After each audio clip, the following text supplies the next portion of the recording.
Qui est la femme, l'enfant et le dragon dans Apocalypse 12? Dieu a révélé l'Apocalypse de Jésus-Christ à Jean pour montrer à ses serviteurs ce qui va bientôt arriver. Jean a reçu cette révélation de Dieu. Ce livre est rempli de mystères sur l'avenir. Le dernier avertissement est que le monde va sûrement s'effondrer et que le jugement sera inévitable. Il nous révèle juste un aperçu du paradis et de toutes les merveilles qui nous y attendent. Apocalypse 12, verset 1, et un grand signe, annonciateur d'un événement futur inquiétant et effrayant, apparut dans le ciel. Une femme vêtue du soleil, avec la lune sous ses pieds et sur sa tête une couronne de 12 étoiles. C'est le premier des 7 signes que Jean nous révèle et est décrit comme un grand signe, Méga Séméion. Dans les chapitres 12, 13 et 14 de l'Apocalypse, les principaux personnages de la Grande Tribulation sont décrits, et ce grand signe introduit le premier des 7.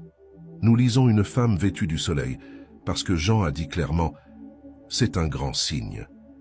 Nous ne nous attendons pas à ce que cette femme apparaisse littéralement sur terre. Dieu utilisera ce signe pour communiquer quelque chose à Jean et à nous. Nous lisons une femme vêtue de soleil. Cette figure a été associée à une grande variété de concepts religieux à travers l'histoire. Selon le rêve de Joseph, la femme qui était vêtue du soleil devrait être interprétée comme représentant Israël d'un point de vue biblique. Dans le rêve, Jacob était symbolisé par le soleil, Rachel, la mère de Joseph, était représentée par la lune, et les 11 étoiles étaient interprétées comme les enfants d'Israël, qui s'inclinaient devant Joseph. Joseph est maintenant inclus avec les autres tribus d'Israël dans cette constellation composée de 12 étoiles, Genèse 37, verset 9. Mais Joseph eut encore un autre songe, et le raconta à ses frères. Il a également dit « Regardez, j'ai encore rêvé d'un rêve, et cette fois j'ai vu 11 étoiles et le soleil et la lune se prosterner en respect pour moi. » Dans d'autres passages de l'Ancien Testament, Israël, Sion ou Jérusalem sont souvent dépeints comme une femme, Osée 2, versets 19 et 20. « Et je te fiancerai à moi pour toujours. Oui, je vous fiancerai à moi dans la justice et la justice, dans la bonté, la loyauté et la compassion. Je vous fiancerai à moi dans la stabilité et la fidélité. Alors vous saurez, vous reconnaîtrez, vous apprécierez le Seigneur, et vous répondrez par un amour fidèle. La femme accouche, Apocalypse 12, verset 2, elle était enceinte, et elle cria de douleur, souffrant les douleurs de l'enfantement pour enfanter. Nous lisons « être enceinte » plus tard dans la vidéo. Nous révélerons qui est vraiment cet enfant. Puis un terrible et puissant dragon apparaît. Apocalypse 12, verset 3.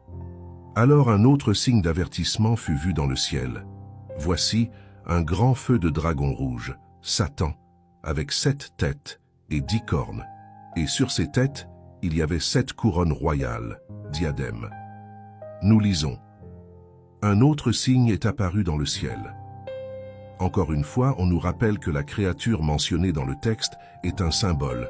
Ce n'était pas en fait un grand dragon de feu rouge, mais plutôt une représentation de la nature et du caractère de la personne. La description du dragon suggère symboliquement sa puissance féroce et sa nature terrible, une image de la plénitude du mal dans toute sa force hideuse. Dans Apocalypse 12, le signe suivant est un grand dragon rouge avec 7 têtes et 10 cornes. Les 7 têtes sont ornées de 7 diadèmes.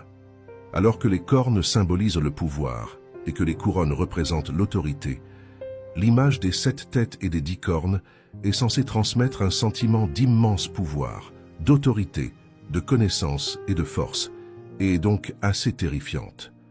Il est important de noter que le terme diadème, qui est une translittération du mot grec diadème, n'apparaît que dans le livre de l'Apocalypse et dans aucun autre livre du Nouveau Testament.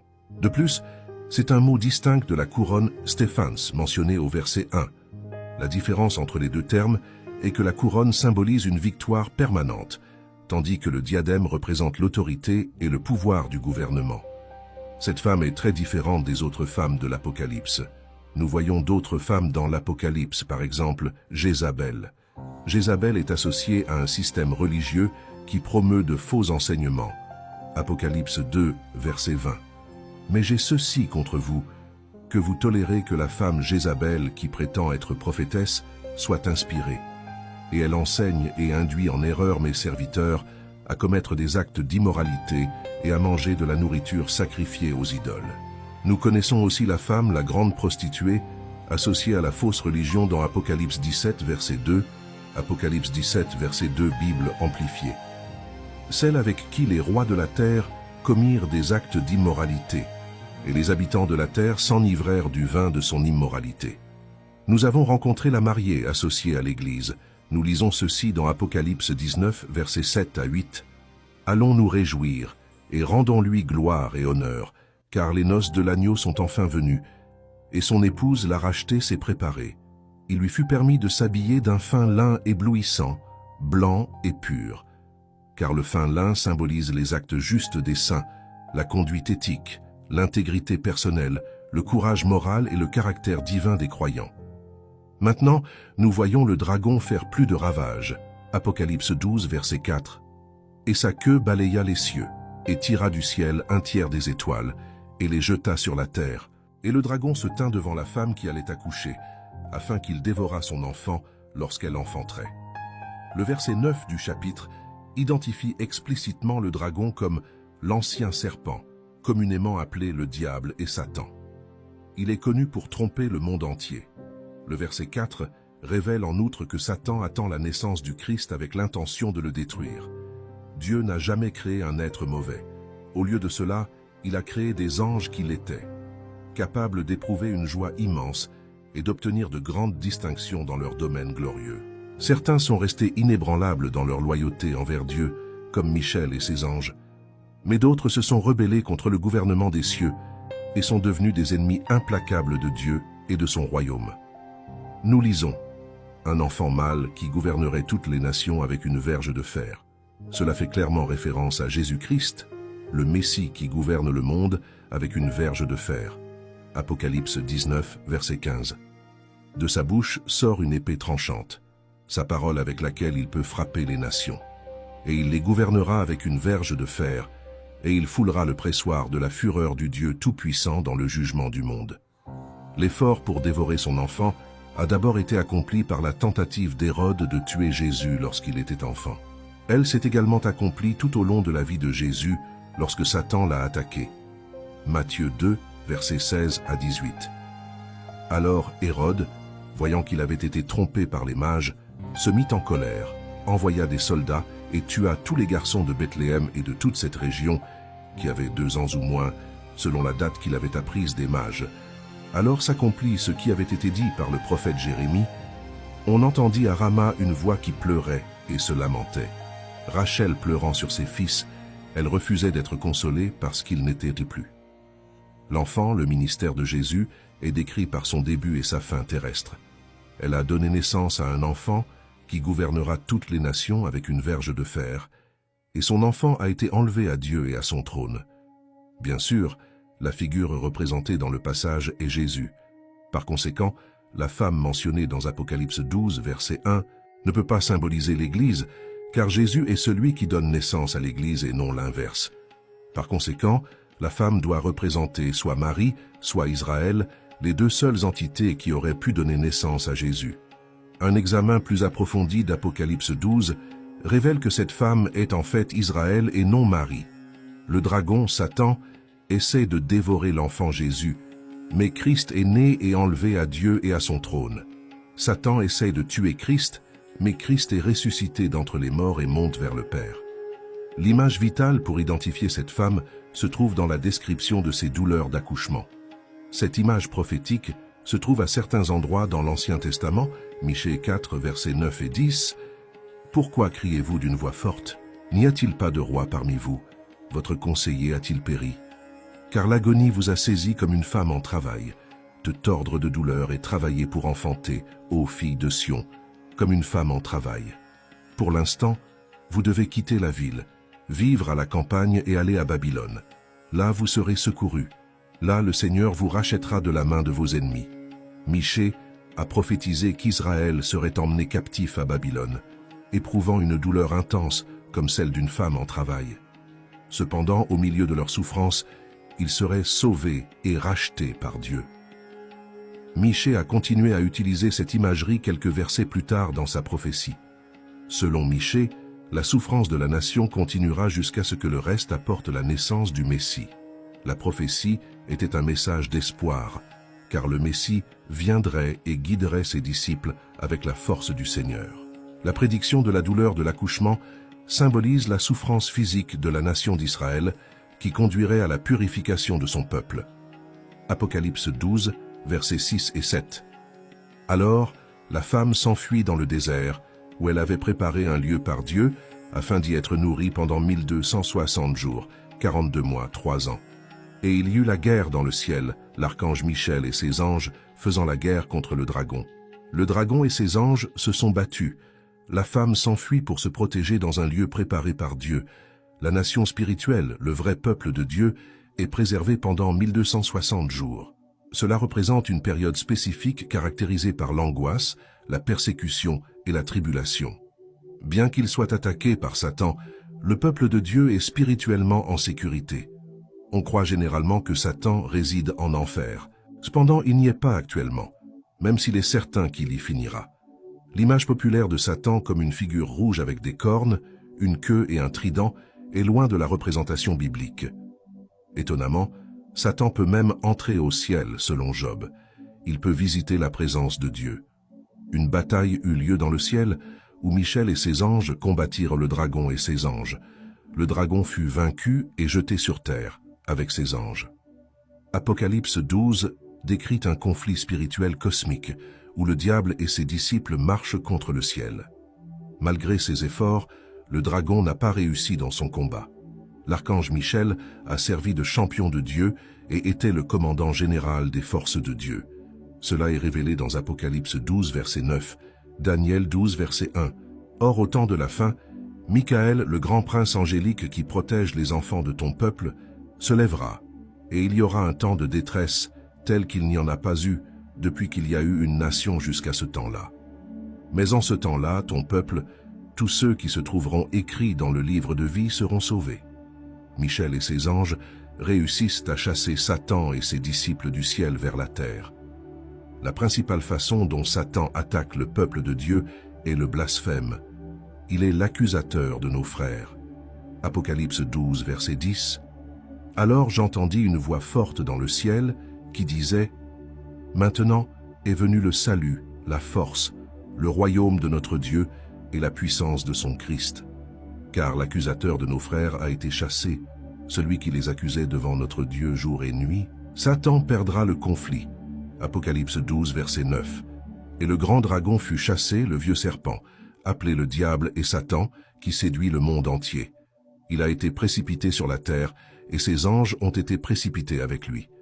Jean propose ensuite une stratégie simple que les croyants, au cours des siècles, ont employée pour surmonter les attaques de Satan. Un plan en 3 volets contre les sceaux du diable. La couverture, la confession et le courage. L'effet de la victoire de Christ sur la croix sur Satan et le péché est énoncé au verset 10. Le salut est venu, la puissance est venue. Apocalypse 12, versets 10 à 12. Alors une voix forte se fit entendre dans le ciel, disant « Maintenant le salut est venu, et la force et le royaume de notre Dieu, et la puissance de son Christ, parce que l'accusateur de nos frères a été chassé, qui les a accusés devant notre Dieu jour et nuit. Ils l'ont vaincu par le sang de l'agneau et par la parole de leur témoignage, et ils n'ont pas aimé leur vie jusqu'à la mort. Réjouissez-vous donc, ô cieux, et vous qui y habitez. Malheur à la terre et à la mer, car le diable est descendu vers vous dans une grande colère, sachant qu'il ne lui reste que peu de temps. L'accusateur Satan a été vaincu par la puissance du Christ, démontrée par sa victoire sur la croix. Christ a exercé son autorité et son règne dans son royaume par sa mort et sa résurrection, apportant le salut à tous. Nous ne sommes plus soumis aux accusations de Satan à cause de l'œuvre rédemptrice de Christ sur la croix. Par conséquent, il n'y a plus de condamnation pour ceux qui sont en Jésus-Christ. Romains 8, 1. Les effets de cette expulsion du ciel seront illustrés dans l'Apocalypse. Nous avions besoin de l'œuvre rédemptrice de Christ sur la croix pour vaincre Satan. De plus, nous sommes vaincus par notre témoignage, mais malheur à la terre, car Satan est en colère et sait que son temps est court. Cependant, le temps de Satan est compté. Comme le plan de Satan pour détruire le Christ a été contrecarré, Satan tourne son attention vers la femme. Apocalypse 12, versets 13 à 17. Quand le dragon vit qu'il avait été jeté à terre, il persécuta la femme qui avait donné naissance à son fils. Mais la femme reçut les 2 ailes du grand aigle, afin qu'elle puisse voler dans le désert jusqu'à sa place, où elle est soutenue pendant un temps, des temps et un demi-temps, loin de la présence du serpent. Et le serpent jeta de sa bouche de l'eau comme un fleuve après la femme, afin qu'elle fût emportée par le fleuve. Mais la terre aida la femme, et la terre ouvrit la bouche et engloutit le fleuve que le dragon avait jeté hors de sa bouche. Alors le dragon se mit en colère contre la femme et alla faire la guerre au reste de sa descendance, ceux qui gardent les commandements de Dieu et ont le témoignage de Jésus, et y sont restés fermes. Plus tôt, il nous a été dit au verset 6 que la femme s'enfuirait dans le désert pour se protéger pendant les périodes de tribulation. Le verset 7 reprend cette idée après avoir noté l'effet de la victoire de Christ sur Satan. Satan cherche à attaquer, cependant la femme reçut les 2 ailes du grand aigle pour voler dans le désert pour se protéger, pendant un temps, des fois, et la moitié d'un temps. Être porté sur les ailes d'un aigle nous rappelle comment les Israélites ont été sauvés dans le désert. Exode 19, verset 4. « Vous avez vu ce que je vous ai fait, et comment je vous ai porté sur des ailes d'aigle et vous ai ramené à moi. » Satan essaie inlassablement de détruire les vrais disciples de Dieu, mais ses efforts sont vains, comme l'indique le verset 16. Cependant, son échec ne fait qu'alimenter sa colère et l'amène à se concentrer sur les autres croyants qui respectent les commandements de Dieu et maintiennent le témoignage de Jésus, comme mentionné au verset 17. Cela révèle l'attitude hostile de Satan envers ceux qui croient en Jésus. Le chapitre nous fournit une chronologie de ces événements.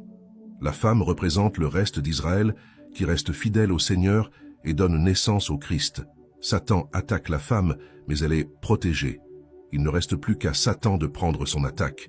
Il fera la guerre au reste de sa progéniture. Au chapitre 13, nous verrons comment Satan prévoit de cibler l'Église à l'avenir. Malgré ses tentatives pour vaincre Christ, Satan n'a pas réussi. Leur prochaine étape est d'attaquer l'Église, en particulier ceux qui gardent les commandements de Dieu et détiennent le témoignage de Jésus. Face à ces événements révélés dans l'Apocalypse, l'ampleur de la bataille spirituelle qui s'est déroulée tout au long de l'histoire de l'humanité est évidente, culminant dans les événements finaux qui déterminent la victoire définitive du Christ sur le mal. Le récit de l'Apocalypse ne décrit pas seulement les conflits cosmiques et terrestres, mais offre également de l'espoir et une direction aux fidèles. Au milieu de l'adversité, la protection divine accordée à la femme, qui symbolise Israël, et la défaite de Satan renforcent la promesse de Dieu de préservation et de rédemption pour son peuple. Cette section de l'Apocalypse, pleine de symbolisme et de prophéties, encourage les croyants à rester fermes dans la foi, conscients que si la bataille entre le bien et le mal se poursuit, l'issue est déjà déterminée. La victoire du Christ sur la croix et sa résurrection ne sont pas seulement des événements historiques, mais le fondement de l'espérance chrétienne qui transcende les tribulations de ce monde. L'assurance que Satan sera définitivement vaincu et que les fidèles seront éternellement sauvés est un appel à un engagement inébranlable envers les enseignements de Jésus et à vivre en conformité avec les commandements de Dieu. Ainsi, alors que nous attendons l'accomplissement final de toutes choses, que nos cœurs soient remplis de gratitude pour la victoire assurée en Jésus-Christ, comme lumière dans ce monde, jusqu'à ce que nous puissions enfin être témoins de la plénitude du royaume de Dieu, où il n'y aura plus de douleur, plus de pleurs, plus de souffrance, et où Dieu essuiera toute larme des yeux de ses enfants. Puissions-nous toujours être prêts, en gardant notre lampe allumée, car notre rédemption approche. Et aujourd'hui, si vous êtes fatigué de vivre une vie sans Christ, je veux vous adresser une invitation aimante. Commencez une nouvelle vie avec juste une petite attitude qui peut transformer votre vie pour toujours. Commentaire ci-dessous. Je t'accepte, Seigneur Jésus, comme mon seul et suffisant Seigneur et Sauveur de ma vie. À la prochaine fois. Vous cherchez la prospérité et l'épanouissement dans tous les domaines de votre vie? Je veux apprendre comment la foi et la sagesse biblique peuvent transformer votre relation avec l'argent et vous conduire vers une vie plus prospère. Le livre « Prospérité avec Dieu vous fournira un guide inspirant et pratique pour entreprendre un voyage vers une véritable richesse. Découvrez comment renforcer votre foi en Dieu et la mettre en action, atteignant la satisfaction, le succès financier et une vie abondante. Cliquez sur le lien dans les commentaires et plongez dans ce livre rempli d'enseignements précieux. Préparez-vous à une lecture transformative qui vous guidera vers une vie de prospérité basée sur votre connexion avec le Créateur. Ne manquez pas cette opportunité de découvrir le véritable sens de la prospérité.